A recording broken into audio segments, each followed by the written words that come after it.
ಯಾವ ಊರು ಸರ್? ಹಾವೇರಿ. ಹಾವೇರಿ. ನೀವು ತೊಗೊಂಡಿರೋ ಹಸು ಇದು ಏನು ರೇಟಿಗೆ ತೊಗೊಂಡಿದ್ದೀರಾ? ಇದು 150. ಹೌದಾ? ನೀವು ಹಾವೇರಿ ಸರ್. ಹಾವೇರಿ, ನಿಮ್ಮದು ಹಾವೇರಿ ಅಲ್ವಾ? ಚೆನ್ನಾಗಿದಾವೆ ಹಸುಗಳು? ಚೆನ್ನಾಗಿದೆ ಸರ್. ಇಷ್ಟ ಆದ್ವಾ? ಇಷ್ಟ ಆಗಿದೆ. ಸಾಕ್ತೀರಾ?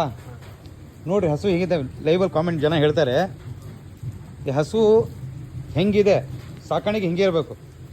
ಇದನ್ನು ಸ್ವಲ್ಪನೂ ಡೌನ್ ಆಗಿಬಿಡ್ಬೇಡಿ. ಬಾಕಿದು ಏನಾದರೂ ಫೋನ್ ಗೀನಿತ್ತು ಅಂದರೆ ಇದು ವೀಡಿಯೋದಲ್ಲಿ 1 ತಿಂಗಳು ಒಳಗೆ ಕರು ಆಗುತ್ತೆ. ನನ್ನ ವೀಡಿಯೋ ಇವತ್ತು ಅಪ್ಲೋಡ್ ಆಗುತ್ತೆ, ಅಲ್ಲಿಂದ ಡೇಟ್ ನೋಡ್ಕೊಳ್ಳಿ. 1 ತಿಂಗಳು ಮ್ಯಾಕ್ಸಿಮಮ್, ಇದು 1 ತಿಂಗಳು. ಇದು 10 ದಿನದೊಳಗೆ ಕರ ಆಗುತ್ತೆ. ಇವತ್ತಿಂದ ಲೈವ್ ಬಿಡ್ತೀನಿ, ಇವತ್ತಿಂದ ಡೇಟ್ ಮಾಡಿ ನನಗೆ ವೀಡಿಯೋ ಕಳಿಸ್ಬೇಕು. ನಾವು ಸುಳ್ಳು ಹೇಳ್ತಿದ್ದೀವ ನಿಜ ಹೇಳ್ತೀವ, ಡೇಟ್ ಕರೆಕ್ಟಾಗಿದೆ ಅಂತ. ಯಾಕಂದರೆ 1-2 ದಿನ ಕಡಿಮೆ ಆಗ್ಬೋದು, ಬೇಗ ಆಗ್ಬೋದು. ಇದು 1 ತಿಂಗಳು ಮ್ಯಾಕ್ಸಿಮಮ್ ಹೇಳ್ತಾ ಇರೋದು. 1 ತಿಂಗಳು ಒಳಗೆ ಆಗುತ್ತೆ. ಯಾಕಂದರೆ ನೀವು ಹಾಲಲ್ಲೇ ಗೊತ್ತಾಗ್ತಿದೆಯಲ್ಲ. ಸಾಕ್ರಿ, ಏನಾದರೂ ಇದ್ದರೆ ಮಾಹಿತಿ ತೊಗೊಳ್ಳಿ ಪ್ರತಿಯೊಂದು. ಸಾಕು ಸಾಕು ಅಂತ ಹೇಳ್ಬಿಡಿ.